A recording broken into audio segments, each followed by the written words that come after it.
संपूर्ण विश्वाला सुख, शांती, मानवता तथा दुःखमुक्तीचा आर्य संदेश देणारे विश्व शांतिदूत महाकारुणिक तथागत भगवान सम्यक संबुद्ध यांना त्रिवार अभिवादन करतो। तथागतांनी समग्र मानवजातीच्या दुःखमुक्तीसाठी उपदेशिलेला महान सद्धम्म अर्थात बौद्ध धम्म तथा या सद्धम्माचा अविरतपणे प्रचार आणि प्रसार करणारा तथागतांद्वारा स्थापित सदा पूजनीय भिक्खू संघ या पूजनीय भिक्खू संघाला त्रिवार अभिवादन करतो। ज्यांच्या अथांग अमर्याद त्याग प्रभावामुळे या भारतभूमीला बुद्धभूमीचे रूप पुन्हा एकदा प्राप्त झालं, असे बौद्ध धम्माचे पुनरुद्धारक तुम्हा आम्हा सर्वांचे उद्धार करते प्रज्ञा सूर्य बोधिसत्व डॉक्टर बाबासाहेब आंबेडकर यांच्या समग्र धम्मक्रांतीमध्ये जीवनाच्या शेवटच्या श्वासापर्यंत समर्पित राहून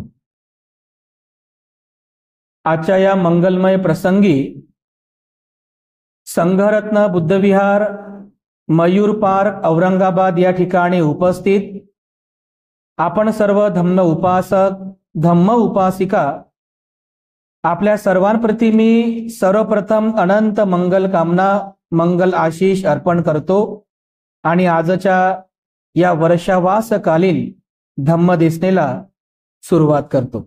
उपस्थितांनो, 37 बोधिपाक्षीय धम्मातील चौथं आणि 5वं प्रकरण आपण या ठिकाणी अभ्यास करीत आहोत। चौथं प्रकरण ज्याला पंच इंद्रिय असं म्हटलेलं आहे, 5वं प्रकरण ज्याला पंचबल असं म्हटलेलं आहे। मागील 2 ते 3 धम्मदेसनेमध्ये या पंच इंद्रियांचा आणि या पंचबलांचा एक अल्पसा सारांश रूप्या अभ्यास आपण या ठिकाणी केलेला आहे।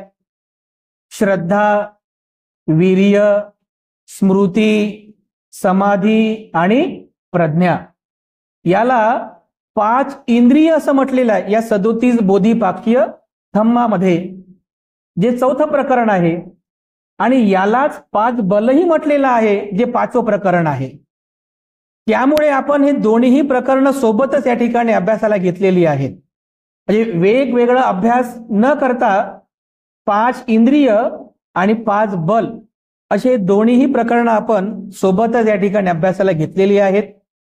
तेव्हा मागच्या काही धम्मदेसनेमध्ये या पंच इंद्रियांचा आणि या पंच बलांचा या 5 बलांचा एक अल्पसा सारांश रूपी अभ्यास आपण मागच्या काही धम्मदेसनेमध्ये केला। कालच्या धम्मदेसनेमध्ये आपण श्रद्धा कशी असते आणि श्रद्धा कशी उत्पन्न होते आणि श्रद्धा असणाऱ्या लोकांचे जे काही 4 प्रकार भगवान बुद्धांनी सांगितले, या समाजामध्ये असे 4 प्रकारचे श्रद्धावान लोक असतात, तर ते सुद्धा आपण मागच्या धम्मदेसनेमध्ये बघितलेला अभ्यास केलेला आहे। तर एवढं महत्वाचं आहे बघा, श्रद्धा म्हणजे ज्या मार्गाचं अनुक्रमण आपण करीत आहोत त्या मार्गाची सुरुवातच या श्रद्धेपासून होत असते। जर श्रद्धाच नसेल ना तर माणूस एक पाऊल सुद्धा पुढे ठेवू शकत नाही या दुःखमुक्तीच्या मार्गावर, या धम्म मार्गावर। श्रद्धाच नाही ना, ते श्रद्धा नसेल तर पाऊल उचलण्याचं बल सुद्धा आपल्यामध्ये येत नाही, ते एक पाऊल पुढे ठेवायचं श्रद्धेशिवाय काही शक्य नाहीये। म्हणून श्रद्धा महत्वाची आहे। श्रद्धा एवढी महत्वाची आहे की त्या श्रद्धेच्या बलावर सिद्धार्थ बोधिसत्व मार सेनेला पराजित करतात आणि बुद्धत्वाची प्राप्ती करून घेतात। एवढं हे श्रद्धा बल, श्रद्धा इंद्रिय महत्वाचं आहे। त्यामुळे आपल्यामध्ये जेवढी जास्तीत जास्त श्रद्धा उत्पन्न करता येईल, जेवढी जास्तीत जास्त श्रद्धा आपण द्विगुणित करण्याचा प्रयत्न करू, तेवढा जास्त फायदा आपल्या सर्वांना प्राप्त होत असतो। त्यामुळे या श्रद्धेला पुन्हा पुन्हा समजून घेण्याचा आपण प्रयत्न करायला पाहिजे पुन्हा पुन्हा या श्रद्धेला वाढविण्याचा प्रयत्न केला पाहिजे. यदा कदाचित तुम्हाला असं वाटलं की माझी श्रद्धा कमी होत आहे किंवा माझ्यातलं श्रद्धाबल कमी होत आहे, तर तेव्हा लगेच स्वतःला सावरायचं, लगेच स्वतः सावधान होऊन पुन्हा त्या श्रद्धाला द्विगुणित करण्यासाठी पुण्य सुरू करायचं, पुण्य वाढवायचं आणि श्रद्धेमध्ये आणखी वाढ करायची. तर ही श्रद्धा आपल्या सर्वांसाठी महत्वाची आहे. श्रद्धेने सुरुवात होत असते. कोणी किती विद्वान असू द्या, एखादा व्यक्ती किती विद्वान असू द्या, कितीही ग्रंथ संपदा त्याच्याकडे असू द्या आणि तो किती म्हणू द्या की मी बौद्ध धर्माचा आहे, बौद्ध धर्माचा आहे, परंतु आचरणाची जी सुरुवात आहे म्हणजे धम्माच्या आचरणाची सुरुवात, ती आचरणाची सुरुवातच या श्रद्धेपासून होत असते. त्याच्याशिवाय पर्याय नाही बघा. म्हणजे केवळ विहार जवळ आहे म्हणून चालत नाही, विहार माझ्या घराच्या समोर आहे म्हणून चालत नाही, माझ्याकडे सगळं त्रिपिटक आहे म्हणून मी खूप श्रद्धावान आहो तरी पण चालत नाही, मला सगळ्या बौद्ध धर्माचं सगळा अभ्यास आहे तरी पण ते श्रद्धावान चालत नाही. श्रद्धावान कधी असतो, या प्रॅक्टिकली तो धम्माचं आचरण करतो, तेव्हा तो खऱ्या अर्थाने श्रद्धावान बनतो. बघा, आमचे एक उपासक आहेत, आपला समृद्धी महामार्ग गेलेला आहे ना, मुंबई नागपूर समृद्धी महामार्ग, समोर एक गाव आहे बघा महाल पिंपरी, आहे की नाही. तर त्या उपासकांची शेती, त्यांचं घर आहे बघा त्या समृद्धी महामार्गाला लागूनच त्यांचं घर आहे.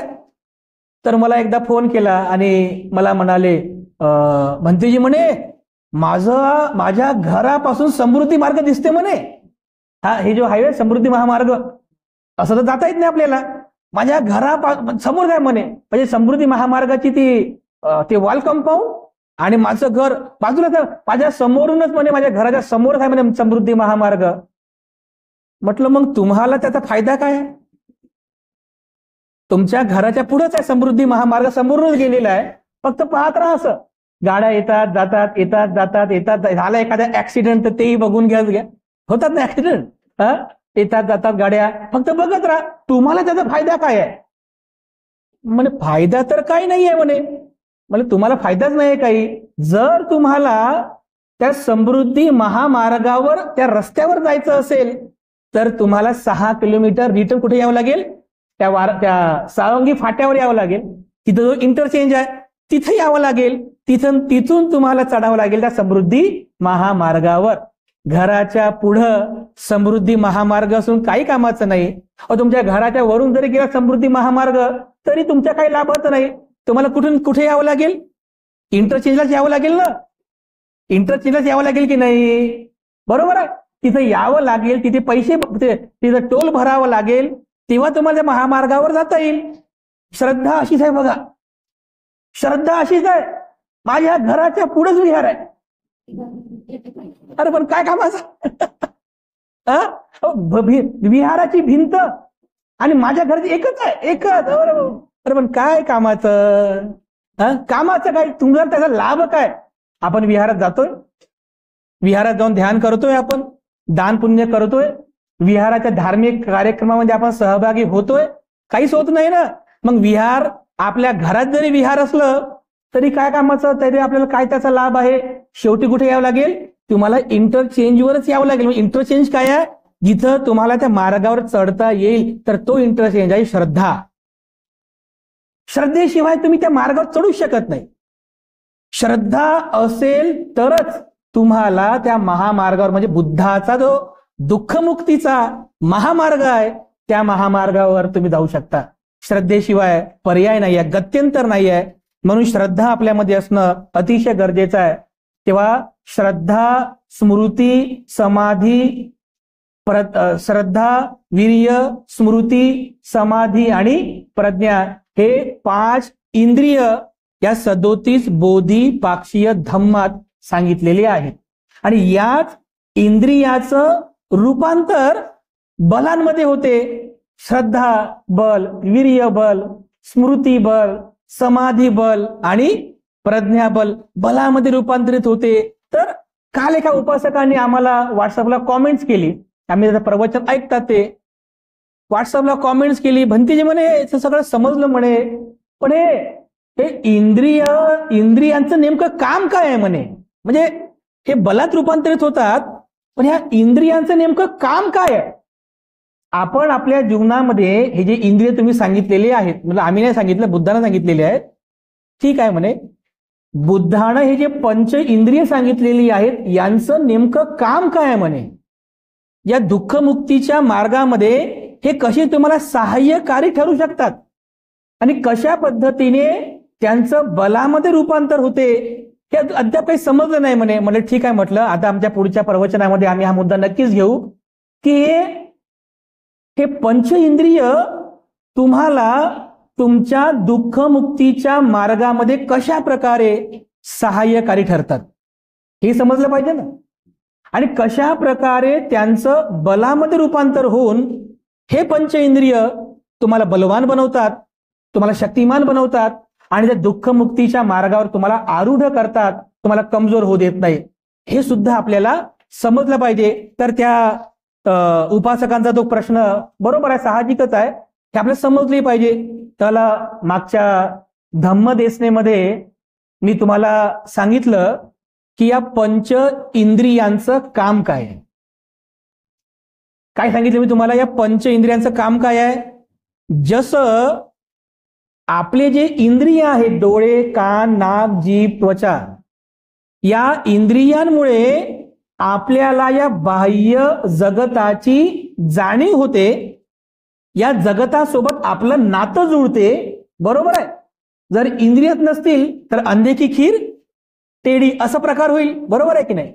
या इंद्रियांमुळे आपल्याला बाह्य जगताची जाणीव होते, बाह्य जगतासोबत आपलं नातं जुळते. हे जे पंच इंद्रिय आहेत, हे पंच इंद्रिय सुद्धा तुमचं नातं बुद्धाने सांगितलेल्या दुःखमुक्तीच्या मार्गाशी जोडतात. हे पंच इंद्रिय भगवान बुद्धाने सांगितलेल्या दुःखमुक्तीच्या मार्गाची तुम्हाला जाणीव करून देतात, तुम्हाला त्याची ओळख करून देतात, तुम्ही त्याचं चिंतन करता. हे पंच इंद्रियाचं मुख्य काम आहे. समजलं?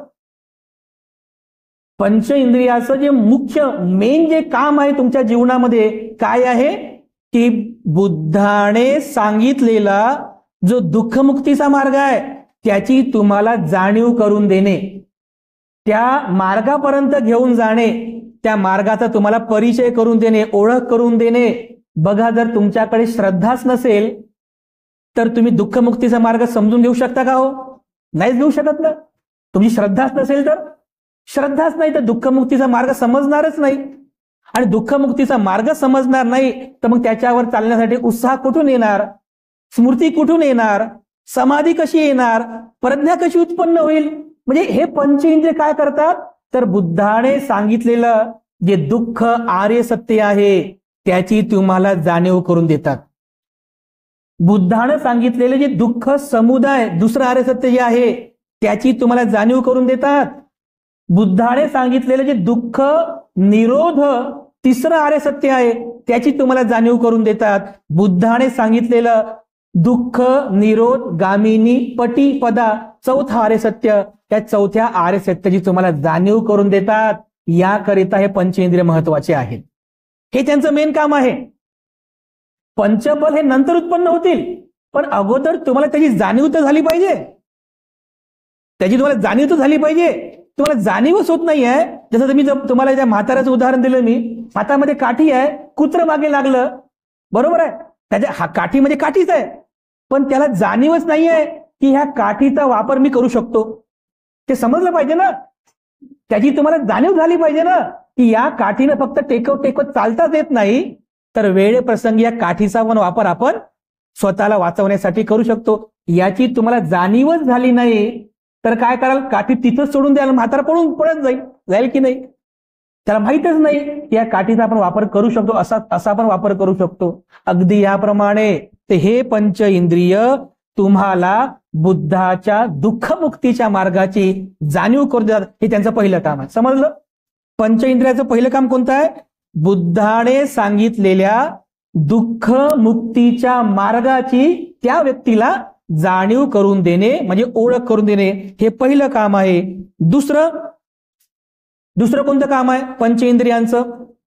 भगवान बुद्ध पुढे जाऊन आणखीन सांगतात की ज्या वेळेला तुम्हाला या पंच इंद्रियांच्या सहाय्याने या दुःखमुक्तीच्या मार्गाची जाणीव होते, ओळख होते, आणि मग तुम्ही थोडं थोडं त्या मार्गावर चालण्याचा प्रयत्न करता, तर चालणं पण सोपं नाहीये. ब्रेकर्स येतात ना मधामध्ये. जसं एखादा रस्ता आहे, रस्त्यामध्ये ब्रेकर्स येतात ना. ब्रेकर्स आले म्हणजे काय, तुम्हाला थांबावं लागते, ब्रेक दाबावं लागते, स्पीड कमी करावी लागते, बरोबर आहे. तर दुःखमुक्तीच्या मार्गावर चालत असताना तुम्हाला जे जे काही अडथळे येतात, आता ते कोणते अडथळे येतात ते तुम्हाला मी पुढे सांगणारच आहे. फक्त एवढं समजून घ्या की पंच इंद्रियांचं काम काय आहे. पंच इंद्रियांचं काम आहे की या दुःखमुक्तीच्या मार्गावर जर तुम्हाला कोणती अडचण आली, कोणते अडथळे आले किंवा कोणतं अप्रिय प्रसंग आला, तर त्याला दूर करण्याचं काम सुद्धा पंच इंद्रिय करतात. हे त्यांचं दुसरं काम आहे. पहिलं काम कोणतं? दुःखमुक्तीच्या मार्गाची जाणीव करून देणे. दुसरं, त्या दुःखमुक्तीच्या मार्गात चालत असताना म्हणजे आचरण करत असताना, मार्गक्रमण करत असताना जर एखादा कोणता अडथळा आला की जे अडथळे तुम्हाला दुःखमुक्त होऊ देत नाही, असे अडथळे मी तुम्हाला पुढे सांगणारच आहे, तर त्या अडथळ्यांना जाणणे, त्या अडथळ्याला दूर करण्याचा प्रयत्न हे पंच इंद्रिय करत असतात. हे दुसरं काम आहे. त्यानंतर तिसरं जे काम आहे, तिसरं काम काय आहे की ज्या वेळेस एक साधक पंच इंद्रियाच्या साह्याने दुःखमुक्तीच्या मार्गाला जाणतो, त्या दुःखमुक्तीच्या मार्गावर चालत असताना अडथळ्यांना दूर करतो. त्या अडथळ्यांना दूर करण्यासाठी हेच पंच इंद्रिय तुमच्या चित्ताला बलवान बनवतात. म्हणजे श्रद्धा इंद्रिय आहे, तर श्रद्धा इंद्रियाचं रूपांतर कशात होते? श्रद्धा बलामध्ये होते. हे बल, जे श्रद्धा बल जे आहे त्या अडथळ्याला दूर करते. वीर्य इंद्रिय, वीर्य बलात रूपांतरित होते आणि त्या अडथळ्यांना दूर करते. स्मृती इंद्रिय, स्मृती बलात रूपांतरित होते, त्या अडथळ्यांना दूर करते. समाधी इंद्रिय, समाधी बलात रूपांतरित होते, त्या अडथळ्यांना दूर करते. आणि प्रज्ञा इंद्रिय, प्रज्ञा बलात रूपांतरित होते आणि त्या अडथळ्यांना दूर करते. म्हणजे हे पंच इंद्रिय तुम्हाला बलवान बनवतात. त्या इंद्रियांचं बलात रूपांतर होते, तुम्ही बलवान बनता आणि येणाऱ्या सगळ्या अडथळ्यांना तुम्ही दूर करता. बघा, सगळे अडथळे दूर करता. जे जे काही अडचणी आहेत, अकुशल आहे, सगळ्याला नष्ट करता आणि सर्वाला नष्ट करून तुम्ही पुढे आणि पुढे जात राहता. हे तिसरं काम आहे बघा पंच इंद्रियांचं. आणि अशा पद्धतीने हे तीन महत्वाचे काम आहे पंच इंद्रियांचं. आणि चौथं महत्वाचं काम आहे हे पंच इंद्रिय पुढे पंचबलामध्ये रूपांतरित होऊन तुम्हाला तुमच्या जीवनाच्या अंतिम लक्ष्यापर्यंत पोहोचवितात. अंतिम लक्ष कोणतं आहे? निब्बाण प्राप्त करणे. दुःखमुक्ती तीच आहे ना खरी. निब्बाणाचा साक्षात्कार करून घेणे, चार आर्य सत्याची जाणीव करून घेणे, निब्बाणाचा साक्षात्कार करणे, निर्वाण पद प्राप्त करणे, ही खरी दुःखमुक्ती आहे. या दुःखमुक्तीच्या लक्ष्यापर्यंत, या ध्येयापर्यंत पोहोचविण्याचं काम हे पंच इंद्रिय करतात. समजलं? असे महत्वाचे 4 कार्य या पंच इंद्रियांचं आहे. तरी एकदा पुन्हा सांगतो, 4 महत्वाचे काम आहेत हे पंच इंद्रिय, म्हणजे जेणेकरून तुम्हाला क्लिअर व्हावं, पुन्हा प्रश्न उपस्थित होऊ नये की नेमकं पंच इंद्रियांचं आपल्या जीवनामध्ये काम काय आहे. तर हे महत्वाचे काम आहेत. पहिलं काय की दुःखमुक्तीच्या मार्गाची तुम्हाला जाणीव करून देणे.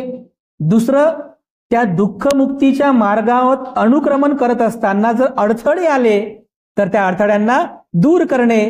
तिसरं, तुम्हाला बलवान बनवणे, म्हणजे त्यांचं रूपांतर कशामध्ये होते? बलामध्ये होते. तुमच्या चित्ताला बलवान बनवतात. आणि चौथं कोणतं आहे? तुमचं जे लक्ष्य आहे, लक्ष्य म्हणजे काय? उद्देश, एम. काय उद्देश आहे? निब्बाण प्राप्त करणे, ते दुःखमुक्त होणे. त्या निब्बाण प्राप्तच्या त्या उद्देशापर्यंत पोहोचविण्याचं काम हे म्हणजे हे जे पंच इंद्रिय आहेत हे पंच इंद्रिय करत असतात. बघ, ते एवढं महत्वाचा पार्ट आपल्या जीवनामध्ये या पंच इंद्रियांचा आहे. श्रद्धा उत्पन्न झाली या दुःखमुक्तीच्या मार्गावर, आपोआपच तुमच्यामध्ये वीर्य उत्पन्न होते. आपोआप तुम्ही उत्साह, म्हणजे एवढा उत्साह येतो बघा तुमच्यामध्ये, खूप उत्साहाचे लोक असतात बघा, काही काही एकदम असा उत्साह असतो, खूप उत्साह असतो बघा. आमचे एक भंतीजी आहे, तुम्ही आपल्या मागच्या वर्षवासामध्ये आले होते, पूजनीय भदंत प्राचार्य खेमदमो महातेरो, आता खूप वृद्ध झाले बघा, पण आम्ही त्यांना अगदी म्हणजे आम्ही 10वी मध्ये 8वी मध्ये असताना, आम्ही 8वी मध्ये असताना तेव्हापासून आम्ही त्यांच्या मार्गदर्शनामध्ये होतो. प्रवचन करायचं म्हटलं की एवढा त्यांच्यामध्ये उत्साह राहायचा बघा, एवढा उत्साह. आता झोपलेले असतील, उठले की लगेच असं करतात, लगेच हा कुठे करायचं प्रवचन, एवढा उत्साह बघा त्यांच्यामध्ये. त्यांच्यासारखा उत्साहशील भिक्षू अजून मी कधी बघितला नाही बघा. प्रवासाच्या बाबतीत एवढा उत्साह. आज नागपूरला तर उद्या मुंबईला. आता आमच्याकडे गाड्या आहेत बघा, तेव्हा गाड्या नव्हत्या, एसटीनं प्रवास करायचे बघा. एसटीनं प्रवास, आज नागपूरला उद्या मुंबईला, नंतर परवाला औरंगाबाद, मग चालले पुन्हा मुळाव्याला.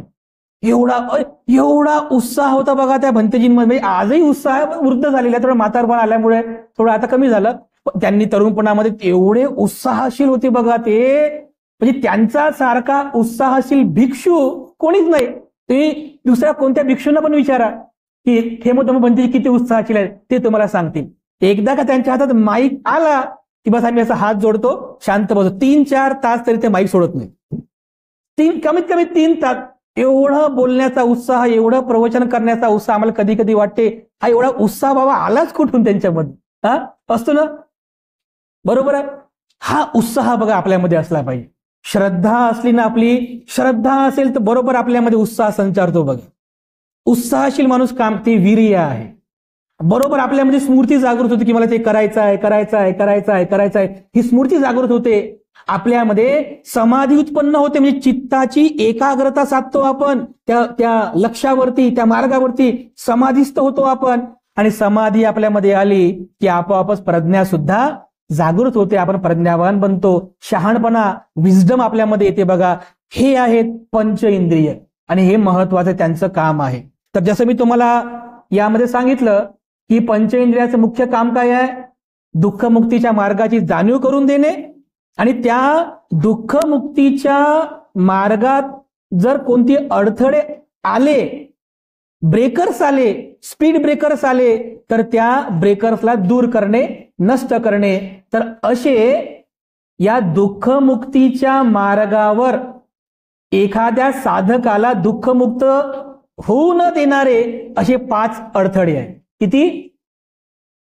म्हणजे असे हे 5 अडचणी आहेत, ज्याला भगवान बुद्धांनी त्यांच्या तात्विक भाषेमध्ये पंच निवारण असं म्हटलेलं आहे. निवारण म्हणजे त्याला नष्ट करायचं आहे.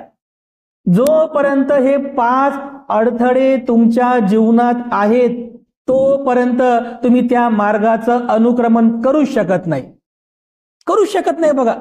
म्हणून आपल्याला अगोदर हे 5 अडथळे कोणते आहे की जे तुम्हाला दुःखमुक्त होऊ देत नाही, त्या दुःखमुक्तीच्या मार्गावर तुम्हाला आरूढ होऊ देत नाही, तुम्हाला कमजोर करतात, तुमचं मन कमजोर करतात, तुम्हाला डामाडोल करतात, तुम्हाला वीक करतात.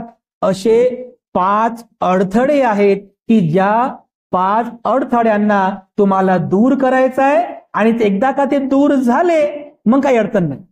फक्त पण हे 5 अडथळे आहेत बघा, यालाच 5 निवारण असं म्हटलेलं आहे.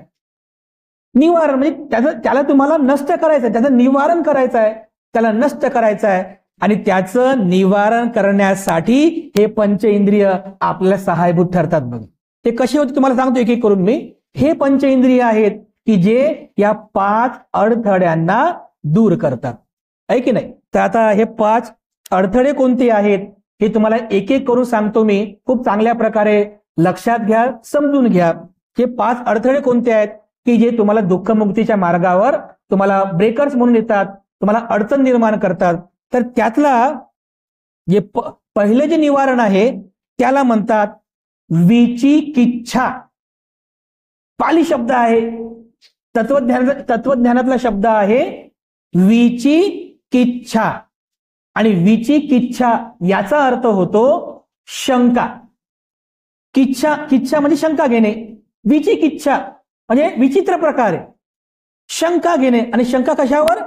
बुद्धावर शंका घेणे, धम्मावर शंका घेणे आणि संघावर शंका घेणे. आता मला सांगा, तुमची बुद्ध धम्म संघावर अगोदरपासून शंका आहे, तर तुम्ही दुःखमुक्तीच्या मार्गावर आरूढ होऊ शकाल का? होऊ शकाल का? हो, मी तर असं म्हणतो, तुमच्यात जर माहित आहे का, बुद्ध धम्म संघाबद्दल जर शंका असेल ना, तर तुम्ही त्या दुःखमुक्तीच्या मार्गात कधीच आरूढ होऊ शकत नाही, कधीच नाही. विचिकित्सा आहे ना, हा खूप मोठा अडथळा आहे बघा. आणि आजही आपल्या समाजामध्ये, विशेषतः स्पेशली आपल्या बौद्ध लोकांमध्ये पण विचिकित्सा असलेले लोक आहेत.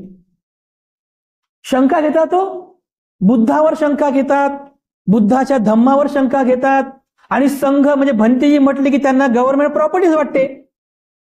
असंच नाही, तसं अरे शंकाच घेतात बघा. काम तर काहीच नाही, शंकाच घेतात आणि काही ना काही तर्क लावतात, काही ना काही तर्क लावतात बघा. असं तर्क लावतात, काय सांगावं. म्हणजे आम्हाला असं आश्चर्य वाटते की यांना बाकीचा अर्धा दिमाग येतो कुठून.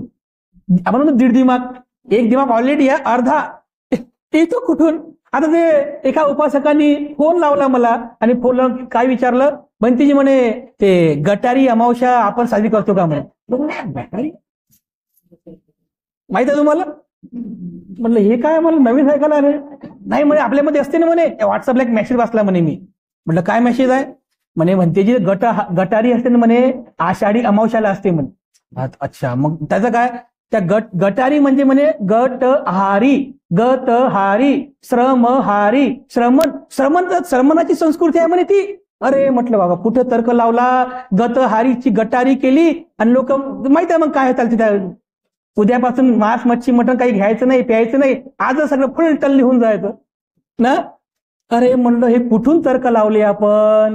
म्हणजे जे सांगितलं, जे सांगितलं, जे दुःखमुक्तीचा मार्ग आहे, त्याला कधी जाणण्याचा प्रयत्न करणार नाही, शंका घेतात. उगाच काहीतरी तर्क लावतात. तर्क लावल्यानंतर काय ना काही तर्क लावतात बघा. बुद्धावर शंका घेतात, धम्मावर शंका घेतात, आणि संघावर शंका घेतात. ही विचिकित्सा, हा खूप मोठा अडथळा आहे बघा. आणि हा अडथळा जर तुम्हाला दूर करायचा असेल, तर तुमच्याकडे काय पाहिजे? श्रद्धा पाहिजे ना, बरोबर आहे. कोणते इंद्रिय पाहिजे? श्रद्धा इंद्रिय पाहिजे तुमच्याकडे. बुद्ध धम्म संघावर तुमची अमर्याद श्रद्धा असली पाहिजे. तुमच्याकडे श्रद्धा इंद्रियच नाही आहे, तर तुम्ही बुद्ध धम्म संघाच्या त्या मार्गावर चालणार कसं तुम्ही? समजलं तुम्हाला? पहिला अडथळा कोणता आला? विचिकित्सा, बुद्ध धम्म संघावर शंका घेणे. आणि हे विचिकित्सा जर दूर करायची असेल, नष्ट करायचं असेल, तर काय असलं पाहिजे आपल्याकडे? कोणतं इंद्रिय असलं पाहिजे? श्रद्धा इंद्रिय असलं पाहिजे. जोपर्यंत श्रद्धा इंद्रिय तुमच्यात उत्पन्न होत नाही, तुमच्यातली विचिकित्सा कधी नष्ट होईल?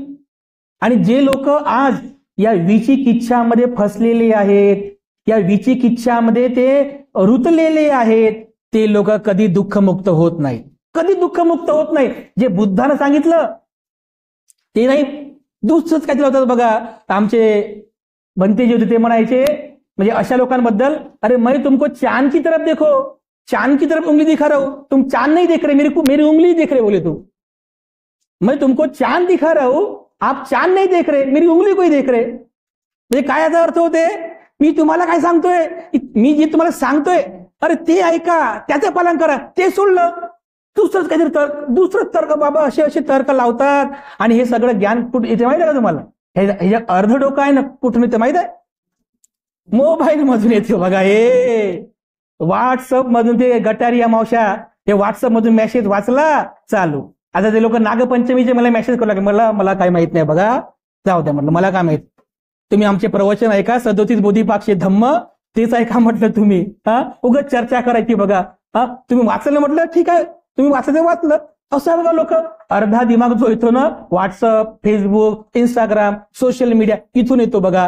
ह्या व्हॉट्सअप युनिव्हर्सिटी मधून शिकलेले लोक बाबा लई डोक्याला ताप आहेत बघा. लई डोक्याला ताप आहे. म्हणून हे विचिकित्सा आहे.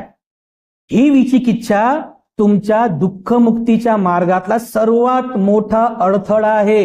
ब्रेकर आहे, स्पीड ब्रेकर, की जे असा ब्रेकर आहे की तुमची पूर्ण स्पीडच कमी करून टाकते.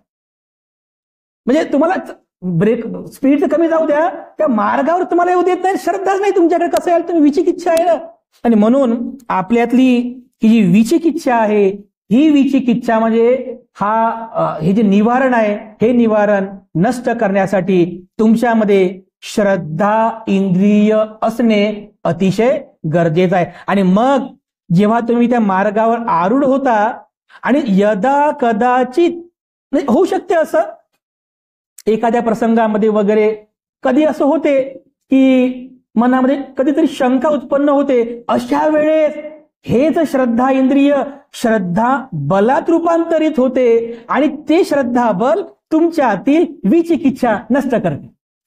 शंका येऊ देत नाही, कारण ते बलात रूपांतरित झालं ना.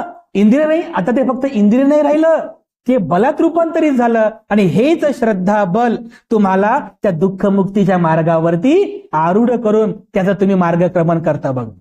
म्हणजे विचिकिच्छा नष्ट करण्यासाठी कोणतं इंद्रिय हवं? श्रद्धा इंद्रिय. आणि हेच श्रद्धा इंद्रिय श्रद्धा बलात रूपांतरित करून विचिकिच्छा नष्ट करत असते. तर हे पहिला अडथळा आहे. दुसरा जो अडथळा आहे त्याला म्हटलेला आहे थीन मिद्ध. थीन मिद्ध आणि थीन मिद्ध याचा अर्थ मी मागच्याही प्रवचनात तुम्हाला सांगितला, तर मी विसरले असेल, पुन्हा सांगतो. थीन मिद्ध. थीन मिद्ध याचा अर्थ होतो शारीरिक किंवा मानसिक आळस किंवा शारीरिक किंवा मानसिक निरुत्साह. असं एकदम असं थकवा आहे बघा, निरुत्साह, एकदम निरुत्साह. शरीरामध्ये कोणता उत्साह नाही आहे. विहारात जायचं म्हटलं की वंदना घ्यायचं म्हटलं की करतात. ध्यान करायचं म्हटलं की करतात. म्हणजे काय राहू द्या ना, काय करायचं, मस्त पाऊस सुरू आहे बाहेर, थोडा पावसाचा आनंद घेऊन काय विहारात जायचं, चहा बनवा, भजे बनवा, पापड बनवा, मस्त खा आणि पांघरून घेऊन झोपा मस्त. ऐकले तारक मेहताचा उलटा चष्मा बघता बघता बघा, अरे लोक उत्साह नाही राहिला आता. उत्साह, तुमचा जो उत्साह असला पाहिजे तो उत्साहच नाहीये तुमच्यामध्ये. मार्ग म्हणजे दुःखमुक्तीच्या मार्गाचं आचरण करत असताना जर तुमच्यात शारीरिक आळस निर्माण झाला तर तुम्ही आचरण कसं करणार? तुमच्या जर मानसिक थकवा निर्माण झाला, निरुत्साह बघा, एकदम असं निराशावादी झाला, निरुत्साह झाला, तर तुम्ही त्या मार्गाचं आचरण कसं करणार? मग मला सांगा, थीन मिद्ध म्हणजे शारीरिक किंवा मानसिक थकवा हे दुसरं निवारण आहे, दुसरं ब्रेकर्स आहे, दुसरा अडथळा आहे. जर तुम्हाला तुमच्या शारीरिक किंवा मानसिक आळस किंवा थकवा म्हणजेच थीन मिद्ध नष्ट करायचं असेल तर कोणतं इंद्रिय पाहिजे? वीर्य इंद्रिय पाहिजे तुमच्याकडे. वीर्य म्हणजे काय? उत्साह. उत्साहशील असलो पाहिजे आपण. जेव्हा जेव्हा या बुद्ध धम्म मार्गाचं कधी उल्लेख झाला तर असा उत्साह आला पाहिजे तुमच्यामध्ये, एकदम असा उत्साह निर्माण झाला पाहिजे, शक्तिमान झाले पाहिजे तुम्ही, एकदम सगळा आळस, सगळा कंटाळा, सगळं झटकारून तुम्ही पुढे आले पाहिजे. उत्साह तुमच्यात असला पाहिजे. आणि यासाठी तुमच्यामध्ये कोणतं इंद्रिय हवं? वीर्य इंद्रिय. तो उत्साह तुमच्यात संचारतो. जेव्हा कधी तुम्ही धम्माचं आचरण करीत असताना किंवा या दुःखमुक्तीच्या मार्गावर क्रमण करीत असताना जर यदा कदाचित तुमच्यात जर शारीरिक आळस उत्पन्न झाला, मानसिक आळस उत्पन्न झाला, म्हणजे थीन मिद्ध हा जर विकार उत्पन्न झाला, तर मग हेच वीर्य इंद्रिय त्याची तुम्हाला जाणीव करून देते. काय? अरे शारीरिक थकवा आला बरं, अरे मानसिक थकवा आला बरं, असं तुम्हाला जाणीव करून देते. मग त्याला नष्ट करण्यासाठी तेच वीर्य इंद्रिय वीर्य बलात रूपांतरित होते आणि तो शारीरिक थकवा आणि शारीरिक मानसिक आळस लगेच नष्ट करतो बघ. हे याचं मेन काम. समजलं? म्हणजे इंद्रिय, कोणतं इंद्रिय कोणत्या विकाराला नष्ट करते हे समजून घ्यायचं आपल्याला. जसं विचिकिच्छा इंद्रिय, विचिकिच्छा अडथळा श्रद्धा इंद्रिय दूर करते, अगदी याप्रमाणे तुमच्यातला थीन मिद्ध म्हणजे शारीरिक किंवा मानसिक थकवा कोणतं इंद्रिय दूर करते? वीर्य इंद्रिय. म्हणून जेव्हा जेव्हा आपण कधी विहारातही आलो, धम्म कार्य करत असेल, कधीही धम्म कार्य करत असताना, धम्मामध्ये असताना उत्साहशील राहा तुम्ही. आळस करू नका. असं गुंगीमध्ये राहू नका, बेहोशीमध्ये जीवन जगू नका, बेशुद्धीमध्ये जीवन जगू नका, कारण हे मानवी जीवन पुन्हा पुन्हा मिळत नाही. या जीवनाचा उपभोग घ्या. उपभोग म्हणजे लाभ घ्या, उत्साहशील राहा. बघा, अपमादेन संपादेत, अप्रमादपूर्वक शिलाचं पालन करा. तुम्ही काय म्हणता? आम म्हणते, हो म्हणते, आणि घरी गेलं की नथी म्हणते, नाही म्हणते, नथी नथी. इथं म्हणतो ना तुम्ही म्हणजे आम्ही तुमच्याकडून ते वचनबद्धता घेत असतो. ती सरणेन सद्धिं पंचशीलं धम्मं साधुकं सुरक्षितं कत्वा अपमादेन संपादेत, अप्रमादपूर्वक संपादन करा. उगाच म्हटलं म्हणून नाही, सावधान म्हणजे जागृत होऊन त्याचं आचरण करा. तुम्ही म्हणता आम भन्ते, हो भन्ते म्हणता की नाही? असं तुमच्यामध्ये उत्साह असला पाहिजे. शील पालन करताना, दान कर्म करताना, ध्यान कर्म करताना प्रत्येक वेळेस तुमच्यामध्ये उत्साह संचारला पाहिजे. बघा, आमच्या खेमोधम भंतजींसारखा उत्साहशील जीवन जगा. तर अशा पद्धतीनं आपल्या दुःखमुक्तीच्या मार्गातील जो दुसरा अडथळा आहे, दुसरं निवारण आहे, ज्याला थीन मिद्ध असं म्हटलेलं आहे, हे थीन मिद्ध दूर करण्यासाठी वीर्य इंद्रिय वीर्य बलात रूपांतरित होते आणि हे अडथळा, हे निवारण दूर करते. बघ, त्यानंतर तिसरं जे निवारण आहे, तिसरा जो अडथळा आहे या दुःखमुक्तीच्या मार्गात, जो तुम्हाला दुःखमुक्त होऊ देत नाही, तो तिसरा अडथळा आहे. त्याला म्हणतात उद्धच्च कुकच्च. उद्धच्च याचा अर्थ होतो उद्विग्न होणे. कुकच्च याचा अर्थ होतो द्वेष करणे. समजतं मराठी शब्द? उद्धच्च कुकच्च म्हणजे काही काही लोक जे असतात ना, ते उद्विग्न होतात, मनस्ताप करतात, पश्चाताप करतात, उद्विग्न त्यांच्यामध्ये असते, आणि त्यामुळे त्यांच्यामधला जो हा उद्विग्नपणा आहे, निष्काळजीपणा आहे, निष्काळजीपणे असतात काही लोक, हा निष्काळजीपणा, ही उद्विग्नता, नाराज होणे, बेचैन होणे, खिन्न होणे, उदास होणे, किंवा सामान्य भाषेत सांगणं चिडचिड चिडचिड करतात काही काही लोक. तो विकार आहे बघा एक प्रकार. चिडचिड करतात ना काही काही लोक आपल्या सामान्य जीवनामध्ये असतात. काही लोक असे चिडचिडपणा वाढला बघा, हे उद्विग्नता आहे. हा टावेलच गावचा ठेवला, हे चाबी इथं गाव ठेवली, टीव्हीचा रिमोट कुठे गेला ना, हे वाटे गावची ठेवली, हे चादर असं गावून ठेवलं. असं छोट्या छोट्या गोष्टी असतात बघा, होतात ना उद्विग्न. छोट्या छोट्या गोष्टीमध्ये जर आपण टेन्शन घेत असेल, उद्धच्च कुकच्च होत असेल, तर एवढ्या छोट्या गोष्टीत जर आपली मानसिकता बिघडते, मग आपल्याला मोठं हिमालय साध्य करायचं आहे. हो, एवढा मोठा एव्हरेस्ट सर करायचा, आपल्या दुःखमुक्तीच्या मार्गावर जायचं आहे. कसं होईल? छोट्या छोट्या गोष्टीमध्ये आपण उद्विग्न होत आहोत. ही उद्विग्नता संपली पाहिजे, ही नाराजी, ही बेचैनी संपली पाहिजे. तर यालाच म्हटलेलं आहे उद्धच्च कुकच्च, म्हणजे उद्विग्न होणे.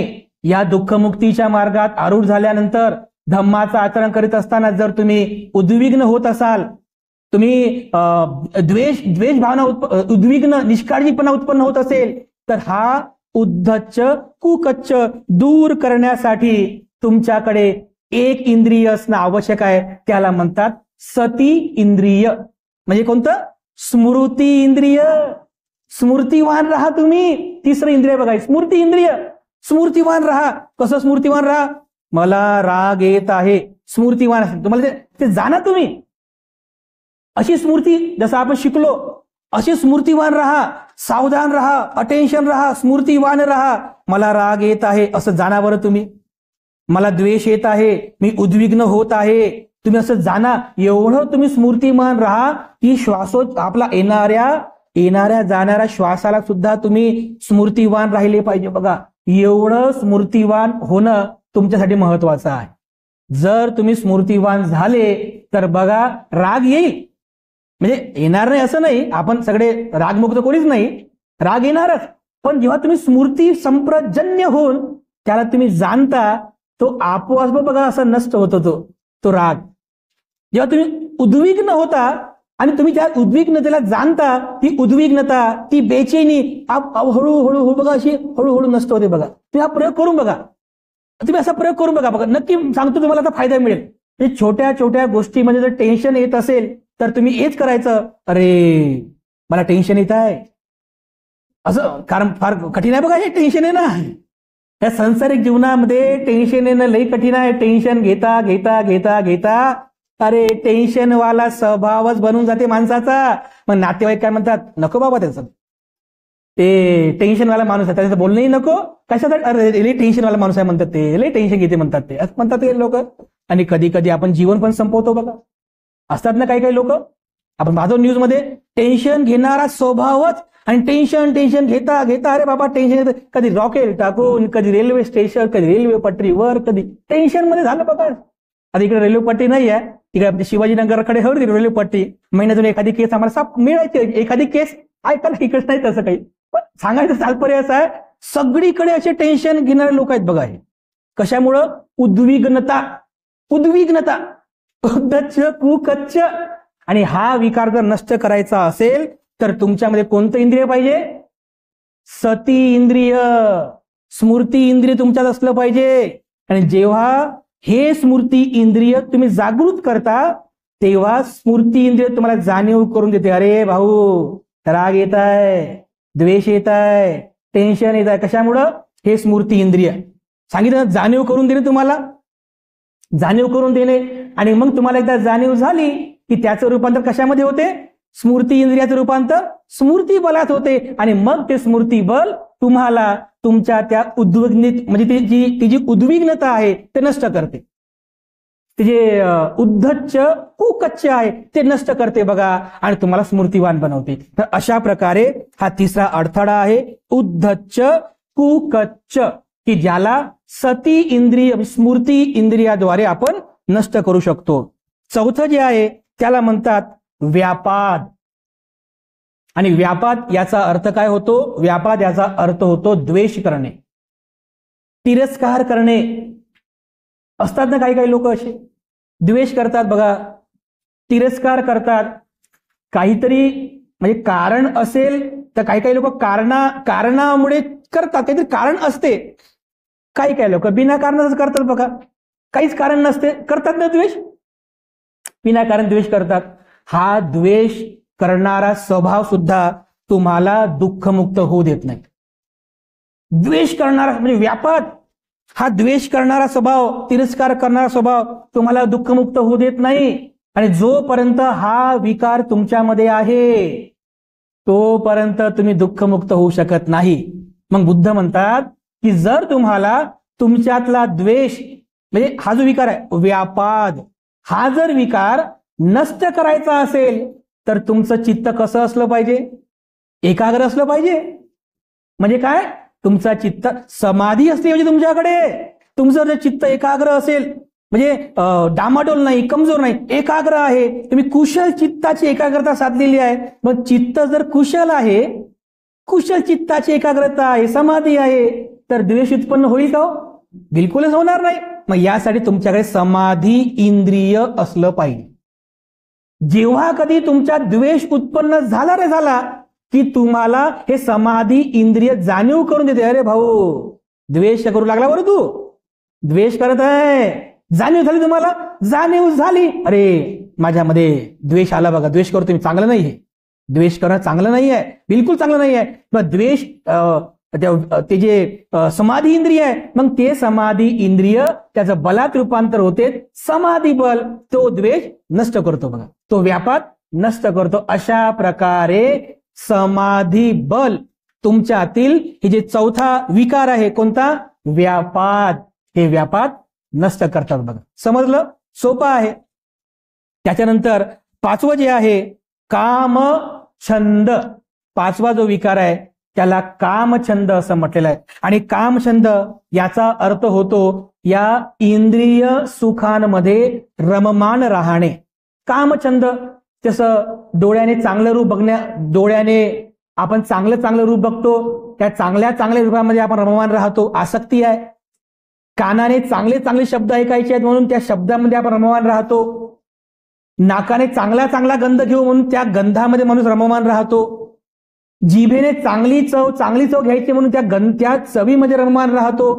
आणि या शरीराचं जे सुख आहे त्या सुखामध्ये सुद्धा माणूस रममान राहतो, त्याला म्हटलंय कामछंद. म्हणजे या पंच इंद्रियांच्या आसक्तीमध्ये जोपर्यंत तुम्ही राहाल दुःखमुक्त होणार नाही बघा. आणि हा जो कामछंद हा जो विकार आहे, हा विकार एवढा खोल रुतलेला आहे बघा या जीवनामध्ये. हा कामछंद विकाराला नष्ट करणं खूप कठीण आहे बघा. अशक्य नाही पण खूप कठीण आहे. खूप प्रयत्न करावे लागतील, खूप तुम्हाला धम्माचं चरण करावं लागेल, खूप कष्ट करावे लागतील. आणि यासाठी जर तुम्हाला तुमच्यातला जर कामछंद नष्ट करायचा असेल तर यासाठी तुमच्यातला एक सर्वात मोठं बल असलं पाहिजे, त्याला म्हणतात प्रज्ञा. प्रज्ञा इंद्रिय जर असेल ना, प्रज्ञा म्हणजे काय? शहाणपणा, विजडम. त्याला विजडम म्हणतात, शहाणपणा. आणि हा शहाणपणा ही जर प्रज्ञा असेल, जर तुम्ही कधी डोळ्याने चांगलं तरी दृश्य बघितलं ना तर हे प्रज्ञा इंद्रिय तुम्हाला जाणीव करून देते, अरे आसक्ती आहे, आसक्ती आहे, आसक्ती आहे. आसक्तिवान होऊ नको. काहीतरी चांगलं ऐकलं, अरे आसक्ती आहे, आसक्ती आहे. आसक्तीमध्ये बुडू नको, लोभात जाऊ नको, मोहात पडू नको. प्रत्येक इंद्रियाच्या जे आसक्तीचे विषय आहे त्याची तुम्हाला जाणीव करून देतो हे प्रज्ञा इंद्रिय.